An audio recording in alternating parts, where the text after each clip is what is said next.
तालुक्यातील जे ग्रामपंचायतीचे मुदत संपलेले त्या ग्रामपंचायतीचे प्रभागाचे आरक्षण सोडायचा कार्यक्रम जाहीर झालेला आहे, त्या संदर्भात सविस्तर. चोपडा तालुक्यातील सन 2024-2025मध्ये मुदत संपलेल्या ग्रामपंचायती व सन 2026मध्ये मुदत संपणाऱ्या ग्रामपंचायती यासाठी आरक्षण सोडतीचा कार्यक्रम माननीय राज्य निवडणूक आयोगाने जारी केलेला आहे. यामध्ये चोपडा तालुक्यातील 52 ग्रामांचा समावेश आहे. दिनांक 8 जून रोजी विशेष ग्रामसभेची सूचना तहसील कार्यालयाकडून काढण्यात येईल. दिनांक 12 रोजी संबंधित नियुक्त अधिकारी, विस्तार अधिकारी किंवा वरिष्ठ अधिकारी यांच्या पर्यवेक्षणाखाली 30 विशेष ग्रामसभा होऊन त्या ठिकाणी आरक्षण काढण्यात येणार आहे.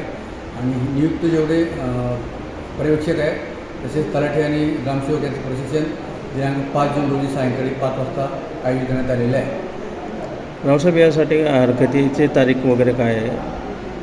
हरकती दिनांक 12 जून रोजी ग्रामसभेमध्ये निश्चित केलेलं आरक्षण हे ती अधिसूचना आहे ती 17 जून रोजी प्रसिद्ध करण्यात येणार आहे. आणि या संबंधात ज्या काही हरकती असतील त्या दिनांक 19 ते 24 जून या कालावधीमध्ये संबंधितांना आमच्याकडे सादर करण्यात येईल.